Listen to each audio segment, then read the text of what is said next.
بسم الله الرحمن الرحیم. نن به زه د هغې کس په باره کې بیان کوم چې کوم یو کس په حلالې طریقې سره مزدوري کوي او د خپل بال بچ دپاره روزي ګټي. د هغه څه فضیلت دی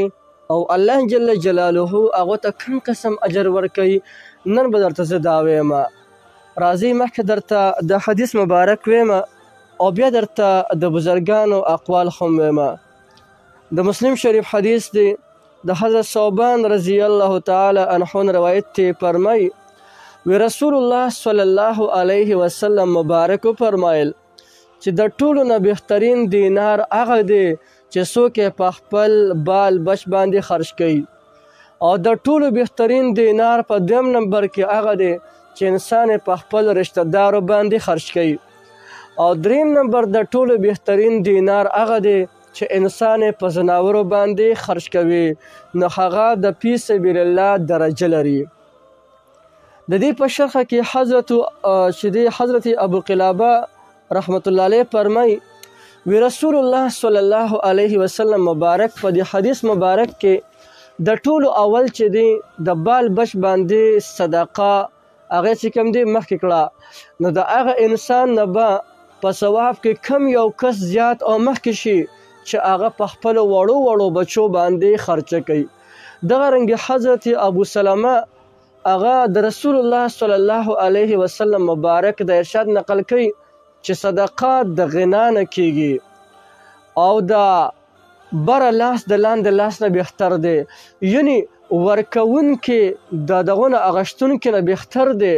او کله چې ته صدقه کوې نو د خپل بال بچ نه چې کوم دی هغه شروع کوه. دغه رنګې حضرت امام مکحول رحمت الله علیه یو مرسل حدیث د رسول الله صلی الله علیه وسلم مبارک نقل کوي. هغه فرمایي وی کم یو کس چې په حلال طریقې سره روزي ګټي چې د ذلت او د سوال نه پیدا کس بچ شي، او بیا هغه په خپل اهل عیال په خپل بال بچ باندې خرج کوي او د خپلو ګاونډیانو حال احوال هم اخلي، نو دا کس به د قیامت په ورځ باندې په داسې حالت کې راشي چې د دې انسان دا مخ به د 14مې شپې د سپوږمۍ په رنګ روښانه وي، دومره پر رونقه مخ به الله جل شانه ورته د قیامت په ورځ باندې ورکړي. او د دې بالمخالف هغه انسان چې هغه دنیا جمع کوي خو د خزانې جمع کولو دپاره چې کوم دی دنیا ګټي، یا د فخر او د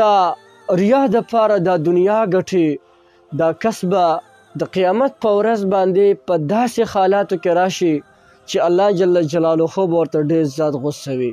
الله دې موږ د دغه ورځې د رسوایۍ او شرمندګۍ نه وساتي. د خبرې خلاصه دا ده چې انسان په ښه طریقې سره خپل ځان له روزي ګټي،